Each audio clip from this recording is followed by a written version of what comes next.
7/395। आयशा नगर police station में 153 के 3 गुने हुए, एक किला पुलिस स्टेशन में भी हुआ, और एक बस स्टैंड के पास जो नुकसान किए, ऐसे 5 टोटल बेल एप्लीकेशन दाखिल किए। 5 जमानत एप्लीकेशन में जो तफ्तीश इन्वेस्टिगेशन ऑफिसर है पुलिस ने वो अलग अलग रखी, इसलिए सबके सब आज मौजूद थे। कोर्ट को कन्फ्यूज़न नहीं होना तो हम लोगों ने आपस में वासिफ साहब, मैं और लोगों ने तय कर लिए थे कि भाई 2-2 बेल एप्लीकेशन अपने हिसाब से करेंगे, बच्चा कुचा फिर दोबारा जो भी मदद देंगे ताकि कोई पॉइंट रुक ना पाए। उस हिसाब से माशाल्लाह आर्गूमेंट तो अच्छा हुआ। पुलिस ने भी ज़मानत रिजेक्ट करना, इसलिए हर मुमकिन कोशिश जो की जा सकती है। PI भूसर ने जज्बाती तकरीर भी की है ताकि कोर्ट प्रेजुडिस हो जाए कि भाई देखिए हमको बहुत मारा गया, बड़ी तकलीफ़ होती थी, हम पुलिस वाले हैं, हम तो इनकी खिदमत कर रहे थे, इसके बाद भी हमारे ऊपर ये किए, कोर्ट के हमदर्दी लेने के लिए। और माशाल्लाह जज साहब जो है वो ऐसे किसी नखरे से या उससे प्रेजुडिस नहीं होते। वो जज साहब जो है पूरे कागजात देखते हैं और कागजात देख के जो भी होगा वो। जहाँ तक ज़मानत ताल्लुक़ है, हमने जो पुलिस की खामियाँ थी हर तरह बताई।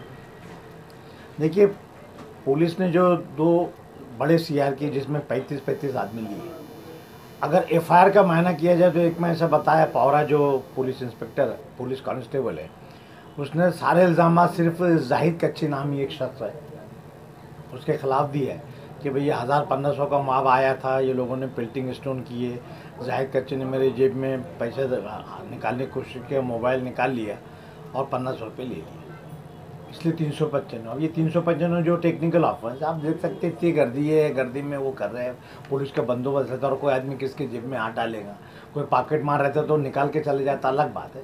लेकिन उसको बता के टेक्निकल 395 की है कि भाई रॉड से मुझे मारा, मैं जख्मी हुआ, गिर गया।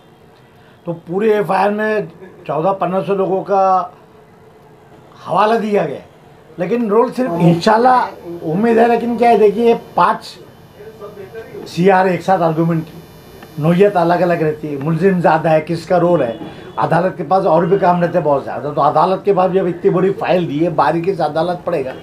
और जो जज साहब है और इंडियन जुडिशरी है, हमें पूरा उनके ऊपर इत्मीनान है।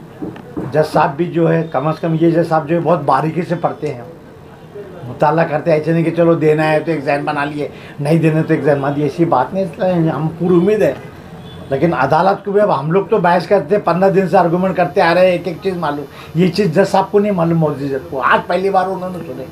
अब हम एक चीज़ बता रहे हैं, पुलिस एक चीज़ बता रही है, सरकारी वकील एक चीज़ बता रही, कागजात देखेंगे अदालत, उसका मुताला करके फिर अदालत हुक्म करे। बाकी हम लोग पूरी उम्मीद है। मुझे ऐसा दिखता है शायद कुछ लोगों की ज़मानत कोर्ट रिजेक्ट करे जिनके पास, मान लीजिए जैसे एक बैलेंस रखता है जज ऐसा कि कुछ लोगों के पास से हथियार मिले, कुछ लोगों ने रिकवरी, तो हो सकता है ऐसे जो अपराध जिनके खिलाफ कुछ सबूत आया है शायद अदालत उन्हें बेल ना दे कि भाई अभी इनको तफ्तीश होगी। लेकिन ऐसे लोग जिनका कोई रोल नहीं है, इंशाल्लाह ऐसे लोगों को, ज़्यादातर लोगों को अदालत, हमें पूरी उम्मीद है कि अदालत उन्हें बेल देगी। Thank you. मालेगांव मुस्तफ़ा भंगार बाज़ार डायमंड कारपेट होलसेल रेट में यहाँ पर कारपेट दिया जाता है। हमारा पता याद रखें, मालेगांव मुस्तफ़ा भंगार बाज़ार डायमंड कारपेट।